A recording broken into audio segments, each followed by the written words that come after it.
J'en connais un qui doit avoir mal au dos ce matin. Et j'en connais d'autres qui sont sur un petit nuage. Quelle entrée en matière pour le 15 de France de rugby dans ce tournoi destination. 36-14, un record d'audience pour un match d'ouverture, un sélectionneur qui a eu raison de faire des choix forts, un stade de France chauffé à bloc. Des débuts de tournoi comme ça, on en veut tous les ans, tous les jours même. On va se parler des grands hommes du match et ce n'est pas ce que vous croyez. C'est tout de suite dans ce nouvel épisode du Rugby Show. Rugby Show, ça va te donner très chaud. Rugby Show, ça s'écoute entre poteaux. Rugby Show, en métro ou au boulot. Rugby Show, des débats et des pronos. Rugby Show, bienvenue au Rugby Show. Avant de commencer, on voulait vous dire un grand merci. Vous êtes de plus en plus nombreux à partager cette aventure rugby avec nous. Ça nous fait chaud au cœur. On vous invite à vous abonner, les amis. Ça nous aide beaucoup. Et pensez à activer la petite cloche des notifications pour ne rien rater de la chaîne la plus chaude de rugby en France. Je vois que vous avez des grands sourires, monsieur. Je sens que je vais aimer cette énergie. Cérémonie très spéciale aujourd'hui, puisqu'après les Oscars et les Césars, le Rugby Show vous présente les gaillards. Nous allons remettre des prix aux joueurs, du meilleur remplaçant à la plus grande surprise. Des nominés qui vont se présenter, vous allez le voir sur scène. Il faudra à chaque fois élire le meilleur pour chaque prix. Restez avec nous jusqu'à la fin, je peux vous dire qu'on vous réserve de belles surprises. Elios, on a battu l'Irlande.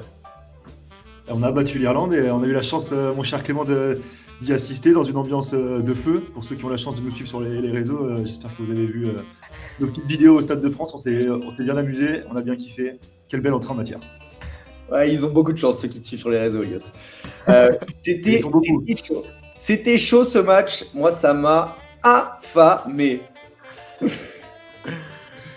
j'ai l'impression que tu t'es préparé des petits mac and cheese coquillettes, mon cher Thomas. Et oui les amis, avant de passer à table, on doit vous dire que cet épisode est réalisé en collaboration avec Lustucru. Et oui, Lustucru, c'est le fournisseur officiel des pâtes des équipes de France de rugby.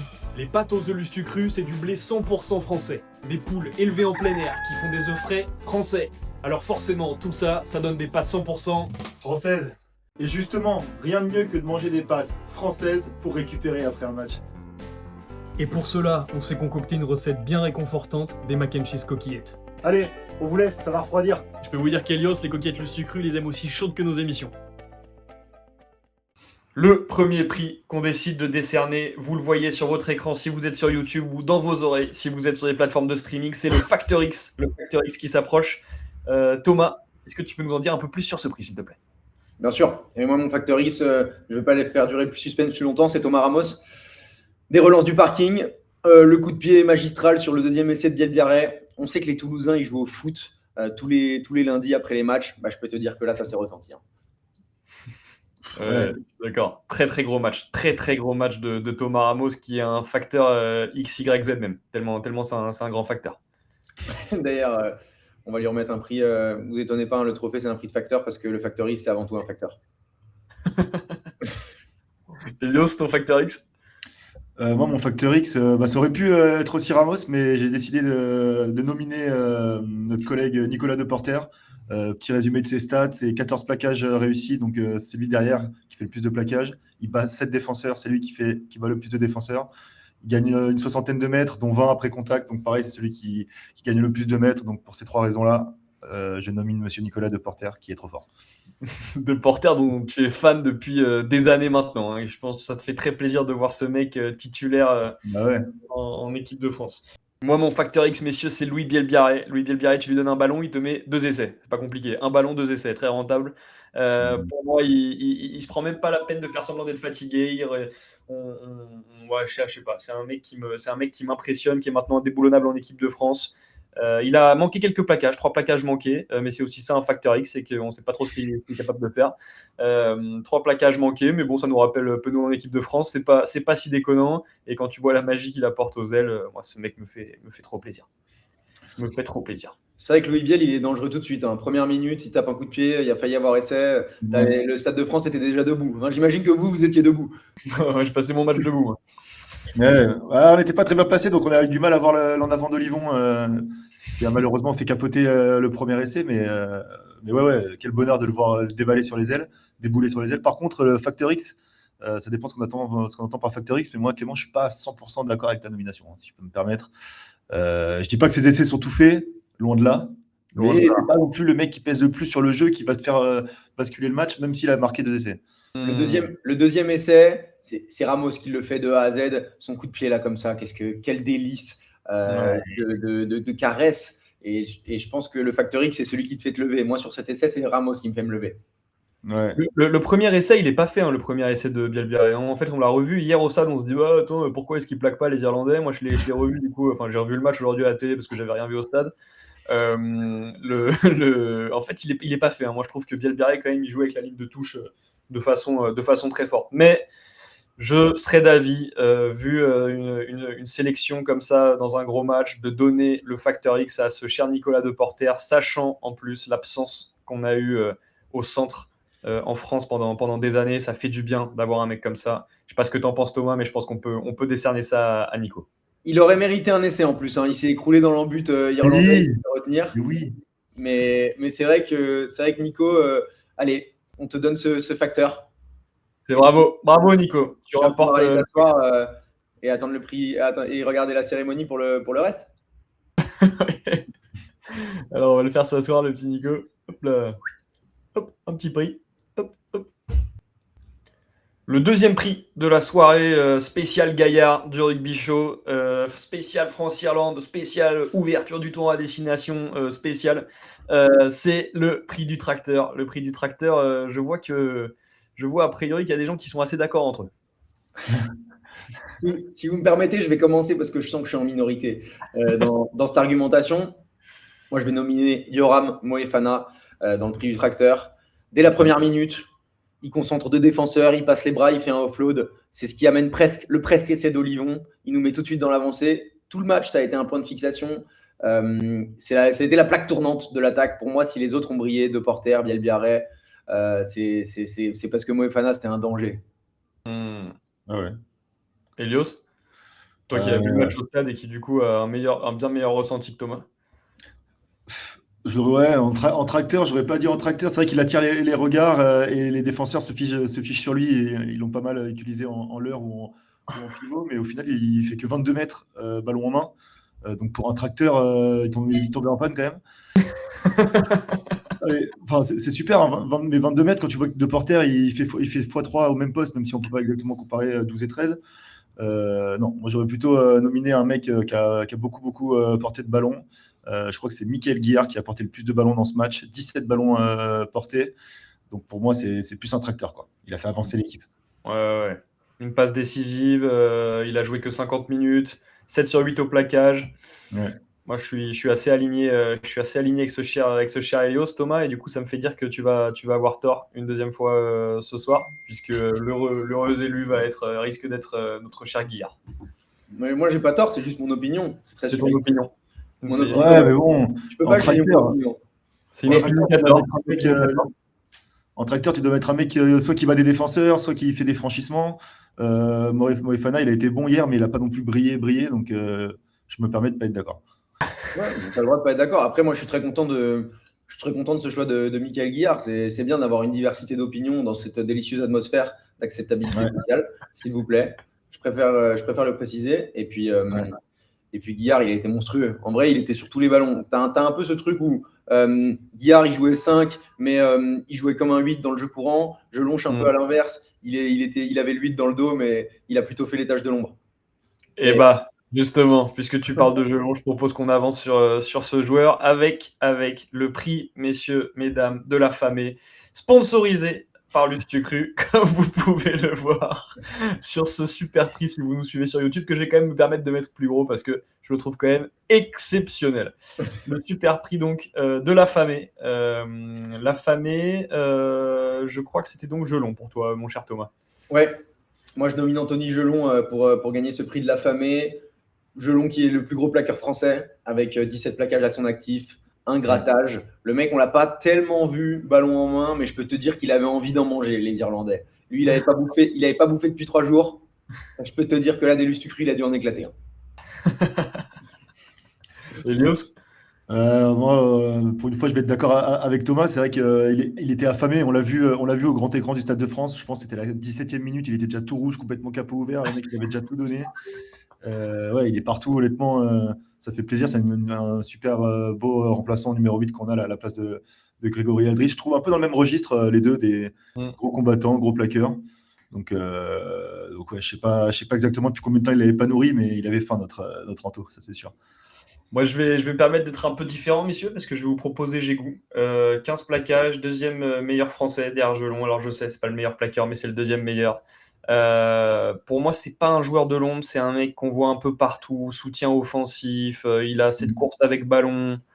Petit excès d'envie, peut-être. On pourrait reprocher ça, mais est-ce qu'on peut vraiment reprocher l'excès d'envie? C'est une question que j'ai envie de vous poser. Est-ce que l'envie, ce n'est pas la base de ce sport et la base du rugby? C'est un affamé, ce cher Oscar. Ouais, et en plus, Diego, il doit avoir encore plus faim parce qu'il n'est pas souvent sur la feuille de match. Enfin, il n'est pas souvent titulaire. Là, Flamand était absent, donc Olivon est passé en deuxième ligne. Diego est devenu titulaire. Je pense qu'il avait très faim à l'entraînement et qu'il est venu se la chercher sa place parce qu'en troisième ligne, en vrai, il y a de la concu. On a vu, il y a du Nouchi. Ouais. Il y a toutes sortes de sécateurs affamés. Donc, il va avoir très très faim. À qui est-ce qu'on remet alors ce prix Lustucru, messieurs? Moi, je propose qu'on reste sur notre idée de la majorité parce que tout à l'heure, vous m'avez niqué sur ça. Allez, ça me va bien. Allez, pour toi, celle-ci. Désolé, mon cher Oscar, t'as bien vu que je t'ai défendu. J'ai tout essayé. Et voilà, le prix du banc, messieurs, du meilleur remplaçant, aussi appelé le Super Sub. Je peux encore commencer si vous voulez. Moi, mon nominé, c'est Baptiste Serin. Pour moi, en 6 minutes, il a fait plus que n'importe qui en 6 minutes. Tu prends les 6 minutes de n'importe qui, n'importe quand dans le match, c'était pas pareil. En plus, en la fin du match, tu sens que on laisse un peu les Irlandais revenir, marquer un essai, 2 essais. Quand ils rentrent, ça inverse la dynamique. Baptiste Serin, j'ai adoré. Ouais. J'ai beaucoup aimé le revoir en équipe de France. La dernière fois qu'on l'avait vu, c'était contre l'Argentine, je pense, pendant la tournée d'été. Et là, au gré des blessures de Lucu, de Le Garec, de Genot, on l'a revu. Et en vrai, il nous a fait ça spécial, hein. Le départ au bord du ruck. Il a failli taper le petit coup de pied à suivre. Je sais que ça lui a traversé l'esprit. C'est ça spécial. Mais bon, il s'est dit, tranquille, je vais en profiter. J'ai 6 minutes à jouer, j'ai déjà fait un franchissement, ça va aller. Je le ferai quand j'aurai 80 minutes contre les Gallois. Elios moi, je pense que j'ai un petit doute sur le fait que Thomas ait bien compris le jeu. Parce que pour moi, sans aucun doute, c'est Lenny Nouchi, le super sub du jour. Il rentre 18 minutes, mais il fait 12 plaquages en 18 minutes, le Nouchi.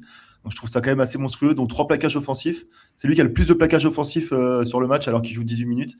Et une petite stat aussi qui va un peu desservir notre collègue Baptiste Serin. Il n'y a que 2 joueurs dans ce match, titulaires et remplaçants, qui ont fait 0 plaquage. Un des 2, c'est Baptiste Serin. Voilà, alors elle fait mal cette stat. Et l'autre, vous n'allez jamais deviner, enfin si vous pouvez deviner qui c'est, à votre avis, qui est le deuxième joueur titulaire cette fois-ci, qui n'a pas effectué un seul plaquage de tout le match? Thomas Ramos. Ouais, on s'est pas fait franchir une seule fois. Enfin bref, du coup, Lenny Nouchi, moi je trouve que pour une première, grave la classe. Il avait une petite interview à la fin du match, il était à moitié en pleurs, même pendant la Marseillaise, donc tu vois que ça lui tenait vraiment à cœur. Et même s'il fait un peu vieux, je crois qu'il a que 21 ou 22 ans, donc c'est assez monstrueux, je trouve, la rentrée qu'il fait contre l'Irlande. Ouais, j'ai rien à rajouter. Il a perdu son casque même à un moment, et on le sait, hein, les troisième lignes qui perdent leur casque en équipe de France, quand tu vois que Greg Aldrit il enlève son casque, c'est qu'il est énervé. J'adore quand ça se passe comme ça. Ça me rappelle des scènes d'animés japonais, de manga, où les mecs ils enlèvent en fait, et toute leur rage se libère. Je trouve ça fou. Ouais. Et après, Elios, ta stade de Serin, il a fait 0 plaquage. Tu vas me sortir comme je te sens venir avec un Ramos homme du match, alors qu'il a fait 0 plaquage. Donc je veux pas que tu l'utilises contre mon Baptiste, s'il te plaît. Ouais. Moi, je veux revoir Baptiste. Ok. Mais on peut pas nier le volume de jeu de Lenny Nouchi à son entrée. Vous pensez que Nouchi il va venir chercher une titularisation au prochain match contre les Gallois? Je pense. Je sais pas, c'est une question qu'on. D'ailleurs, tiens, on peut quand même poser la question tout de suite à nos auditeurs. Je sais pas ce que tu en penses. C'est une question qu'on voulait vous poser pour question de la semaine. Galtier doit-il faire reposer les cadres face aux Gallois? On vous a mis quelques cadres au-dessus du titre. Et donc, en effet, bonne transition avec la question de Thomas. Est-ce que potentiellement un Nouchi pourrait être titulaire contre les Gallois? Moi, je trouve que ça pourrait être l'occasion de donner du temps de jeu en équipe de France à un joueur comme ça. Tu es sûr que tu vas pas être déçu, hein? C'est vrai. Pour moi, on joue trop peu de matchs sur l'année avec notre équipe type pour faire reposer des cadres à n'importe quel match. Quand les 4 sont disponibles, il faut qu'ils jouent ensemble. La Coupe du Monde, c'est dans 1 an et demi. Les mecs, ils doivent prendre de l'expérience contre les Gallois ou peu importe. Ouais, après, faire commencer un match par Nouchi, ça veut pas dire qu'il joue 80 minutes. Ouais, mais en plus, Nouchi, ça va. Peut-être que c'est un cadre en devenir. C'est ça, je suis d'accord. Je propose qu'on revienne, on vous invite à répondre en commentaire ce que vous en pensez, et je propose qu'on revienne, nous, à la cérémonie des gaillards, messieurs. Chaque semaine, les 2 meilleurs commentaires. Hein. Ouais, absolument. Et on va répondre à vos commentaires de la semaine dernière, d'ailleurs, qui étaient pourris. Un peu plus tard dans l'épisode. On commence tout de suite avec un nouveau prix dont on taira le sens.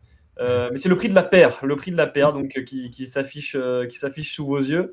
Elios, qui as-tu choisi pour la paire? Ah bah, c'est pas compliqué, hein. Pour ceux qui ont l'habitude de regarder nos épisodes, on adore renommer Thomas Ramos Thomas Couille de Plomb Ramos, parce que c'est le mec qui a absolument jamais de pression.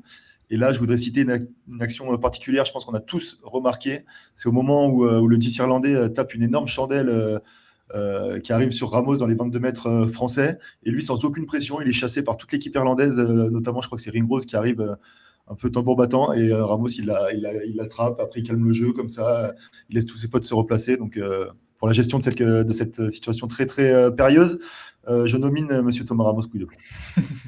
Moi, je suis d'accord avec toi. Donc, Thomas, je te leave the floor pour que tu puisses t'exprimer sur la présence de Fabien Galtier sur scène. Ouais, moi, mon nominé, c'est très clairement Fabien Galtier.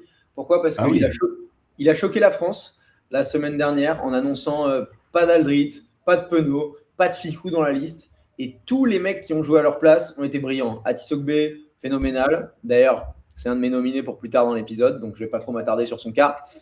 Je longe pareil, énorme match, hein, on a vu meilleur plaqueur. Et puis De Porter incroyable. Donc en vrai, il n'y a que des mecs qui sont vraiment venus chercher le maillot. Et Galtier, il a osé faire les choix. Tu vois, on lui a reproché plein de fois par le passé de trop être conservateur, de trop garder les cadres. Et là, je trouve qu'il s'est dit, allez, le changement, c'est maintenant.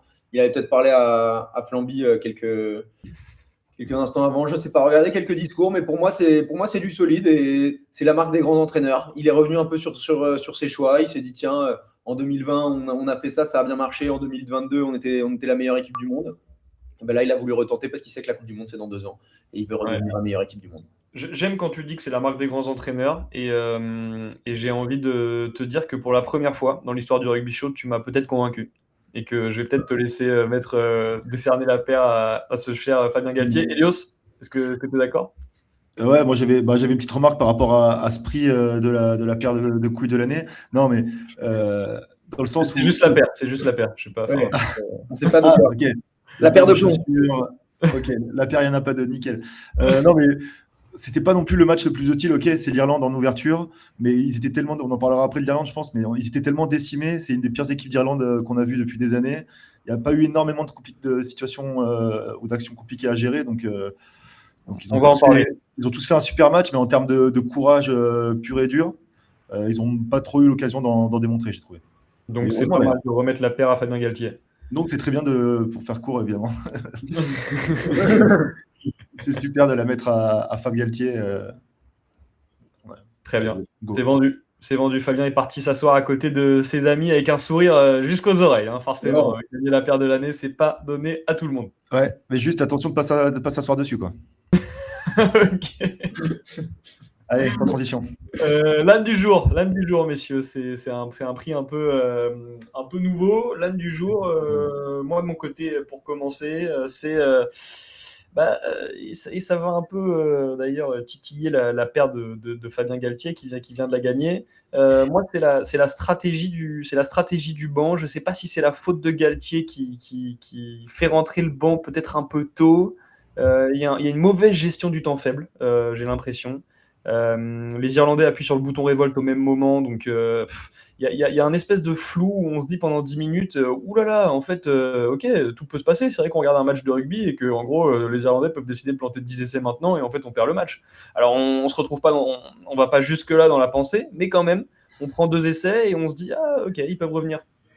Je sais pas, en vrai à 22-0 on rentre au vestiaire et là t'as Fabien dans le vestiaire, il dit les gars, on se relâche pas, on revient des vestiaires, on en plante un. Qu'est-ce qu'on fait? On revient des vestiaires, on en plante un. Les mecs, après, ils savent plus quoi faire. Ils ont accompli la mission. Et donc, Qu'est-ce qu'on fait maintenant? tu fais rentrer le banc, il y a 29-0. Je pense que c'est normal qu'il y ait un peu de relâchement. Et on a parlé des mecs qui avaient apporté en sortie de banc Nouchi, Serein. Ensuite, tu as des Montagnes, il rentre, il gagne sa première mêlée, il gagne une pénalité. Oradou, il a fait du bien, il a fait des courses avec le ballon, il a volé des ballons en touche. Donc, mais à fou, pareil, il a porté, fait des offloads et tout. Donc en vrai, pour moi, les joueurs qui sont sortis du banc ont fait des bonnes perfs individuellement. Et pour moi, c'est plus collectif que le banc se trouve d'air. Ok. C'est qui alors ton âne du jour, Thomas? Moi, mon âne du jour. J'ai l'impression que pour me taper dessus, il y a du monde, mais quand il faut amener ses propos, il n'y a pas grand monde. Moi, il y a un vrai âne. Pour lui, c'est indébattable. C'est l'arbitre vidéo. Oh là là là là, quelle nouille celui-là. Enfin, il a, sur le premier essai de Bielbiarré, il y a quand même une passe qui est 3 mètres en avant, alors que les mecs sont à 1 mètre d'écart. Donc la passe, elle part en avant verticalement. Tout le monde le voit à la télé. Quelle passe, pardon? Est-ce que tu parles de la passe Jalibert Moefana, donc la passe avant la passe décisive. Okay. Où, clairement, tu as un en avant qui est flagrant. Enfin, je ne sais plus si c'est De Porter ou Moefana. Et l'arbitre ne la revoit pas. Masterclass du réalisateur qui, sur le ralenti, met juste la dernière passe et pas l'avant-dernière. Donc, ça, c'est aussi le plaisir de jouer à domicile. Mais franchement, si j'avais été irlandais, j'aurais eu les boules parce que cette passe, tu es obligé de la revoir à la vidéo. Ouais. Ce poids loin n'est pas irlandais. Après, c'est pas l'âne du jour, c'est plutôt le complice du jour pour moi. Mais bon, on pourra en reparler. Elios, ton âne? Écoutez, moi je suis un peu pris au dépourvu, j'avais pas préparé d'âne, mais du coup, on peut mettre un âne qui n'est pas français. L'âne peut Oui, on peut mettre un âne. L'âne peut être irlandais. Bah ouais, moi clairement, l'âne du jour, c'est Sam Pendergast. Tu m'avais dit la charnière même, tu m'avais soufflé la charnière. La charnière. La charnière, clairement, on a une stat qui est assez criante. Les deux joueurs, les deux protagonistes qui ont raté le plus de plaquages pendant ce match, c'est les deux. C'est le 9 et le 10. Jamison Gibson Park et Pendergast. J'ai plus la stat, mais je crois qu'il rate 7 plaquages pour l'un et 5 pour l'autre. Enfin, c'est assez monstrueux. Et au final, que ce soit sur l'essai de Jalibert, que ce soit sur l'essai de Louis Bielbiarré, le fautif, c'est pas mal Pendergast qui rate ces 2 plaquages. Pareil, Gibson Park s'est quand même fait victimiser par Antoine Dupont. Il a pris un cul. À un moment, il sort le ballon derrière un ruck, pardon. T'as Dupont qui lui met un plaquage, il le fait reculer de 2 mètres. Donc, ouais, clairement là. Incroyable cette action. Cette action. Je l'ai revu au ralenti là. Wow. Ouais. Après, honnêtement, Prendergast, moi j'ai bien aimé ce qu'il a proposé. Le mec, il a joué assez relâché. Tu sentais qu'il était un peu nonchalant, mais il faisait souvent des bons choix en attaque. Alors, certes, en défense, il était cata. Mais en attaque, quand même, il nous a régalé de 2-3 diagonales au pied, de 2-3 passes dans l'intervalle. Donc honnêtement, il était sous pression parce que il est mis en concurrence au Leinster avec Harry Byrne. Byrne qui n'était pas titulaire, qui était censé être titulaire pour l'Irlande. En tout cas, il y avait des rumeurs qu'il n'a pas été. Donc en vrai, je trouve qu'il a quand même tenu la baraque. Bon, pas en défense, certes, mais il m'a quand même surpris. Je me suis dit, tiens, en Irlande, il n'y a pas beaucoup de mecs qui ont bien joué. Je l'ai trouvé pas si mal. Mais ok, je veux bien lui mettre le bonnet d'âne. Ouais, moi j'ai bien envie de leur mettre le bonnet d'âne à la charnière, déjà parce que ça fait plaisir de mettre un bonnet d'âne à des Irlandais. En plus, parce que par rapport aux différents contrats à plusieurs millions qu'on a signés avec la fédération, on ne peut pas critiquer l'arbitrage. Et également parce que c'est délicat de donner le trophée de la paire à Fabien Galtier et de juger sa stratégie de banc. Donc je pense que c'est pas mal de donner ça aux Irlandais. Allez, mets-leur moi 2 bonnets d'âne. Allez hop là, je vous le mets gros. Hop. Allez. Clac, clac. Voilà. Super. C'est vendu. Messieurs, il nous reste 2 prix. 2 prix et on continue tout de suite avec la mention spéciale. Elio, je te laisse commencer. La mention spéciale, je me souviens plus ce que j'ai mis. Tu as perdu tes notes. Tu m'avais dit la discipline dans l'oreille tout à l'heure. La discipline. Je vais vraiment passer pour un robot à vous sortir toutes mes stats. J'espère que vous appréciez et que vous en voulez d'autres. Mais la discipline, ça avait été un énorme point noir pendant la tournée d'automne. Je crois qu'on fait 12 pénalités contre l'Afrique du Sud, 12 contre les Fidji et 12 contre l'Australie. Donc, bien trop par rapport aux standards internationaux. Je crois qu'on dit qu'il faut 8 pénalités plus ou moins pour gagner un match. Faut être sûr. Moins de 8, pardon. Et nous, on n'a pas reçu une seule pénalité, pas un seul coup de sifflet de la part de l'arbitre. Bravo à l'arbitrage. en référence au contrat de multi-millions d'euros. Mais ouais, nous, première pénalité qu'on prend, c'est à la 45e minute sur mêlée. Et ensuite, on n'en prend que 4. Bon, les Irlandais en ont pris que 6. Donc, c'était un match vraiment très discipliné. Mais je pense que c'est ça qui nous a permis vraiment d'occuper le terrain et d'être toujours dans l'avancée. C'est le fait qu'on ait été discipliné et c'est assez fou en vrai de faire 0 pénalité en 45 minutes. Donc voilà, pour moi, c'est ça qui a été un peu la clé. Ouais, c'est vrai. Et on voit l'occupation, hein, en plus d'avoir fait une masterclass de jeu au pied parce que on est trop fort. 59%, c'est sûr que quand tu prends pas de pénalité, tu recules pas. Hein. Tu prends ni 10 mètres, ni des pénales touches, donc ça aide bien. Après, bon, les Irlandais, ils ont respecté ce seuil de 8, eux aussi. Ils se sont quand même fait fumer. Thomas, ta mention spéciale? Ma mention spéciale, c'est le Théo Atisogbe. On lui a pas remis de prix, mais pour moi, il a rien raté dans ce match. En plus de avoir. Il a touché peu de ballons. Je crois qu'il a touché genre 9 ballons. Mais sur ces 9 ballons, il fait que du sale. 3 offloads, 3 franchissements, un grattage, 8 plaquages en défense. En vrai, le mec, il a fait une copie parfaite. Et pareil, lui, il vient chercher le maillot, il prend la place de Penaud. Il est obligé de répondre présent. On le nourrit pas tellement, mais les miettes qu'il a eues, il les a modifiées et mérité son essai en fin de match. 80e minute pour nous régaler là. Le Théo, merci. Difficile de parler de ce match sans parler d'un peu d'une petite victoire dans ce match qui est notre réussite dans les ballons hauts, ballons volleyés, ballons aériens, vous appelez ça comme vous voulez, enfin les ballons qui sont pas par terre quoi. Je me suis globalement dit qu'on avait progressé dans ce secteur de jeu, à la fois Tisogbe, Thomas, mais aussi Ramos, Bielbiarré, on a répondu présent. Et ça a perturbé un peu les Irlandais parce que c'est un de nos gros points faibles. C'était un de nos gros points faibles. D'ailleurs, Fabien Galtier l'avait dit en conférence de presse, il avait dit que c'était un sujet qui était énormément travaillé par le staff et par les joueurs. Et je pense que le travail commence à porter ses fruits et que ce gros point faible de l'équipe de France peut commencer à devenir une petite force. Donc c'est chouette, ça m'a fait plaisir de voir ça. Surtout qu'il y avait quand même un plan de jeu très, très, très identifié des côtés des Irlandais. Ils faisaient 2 passes. Ensuite, boum, ils allumaient une chandelle. Ouais. Mais ils ont tout de suite arrêté. Hein.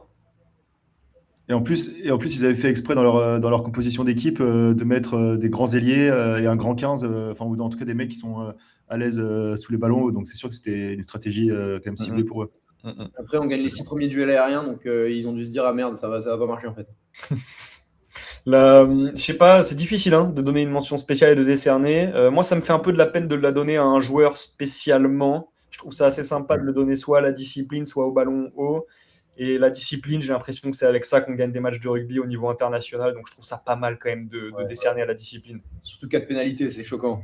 C'est impressionnant, Ouais. Mais, comme tu disais, en tout cas, c'est hyper cool parce que c'est vraiment la discipline et les ballons hauts, c'est les 2 secteurs qu'on devait corriger. C'est un peu ça qui nous fait perdre le match contre l'Afrique du Sud. C'est vraiment une bonne nouvelle. On a encore un peu de travail sur les ballons hauts. Je pense que avant de se donner la mention spéciale, on a encore un peu de boulot. Sur la discipline, je pense que c'est difficile de faire mieux au niveau international. T'as pas de matchs qui se font à 0 faute.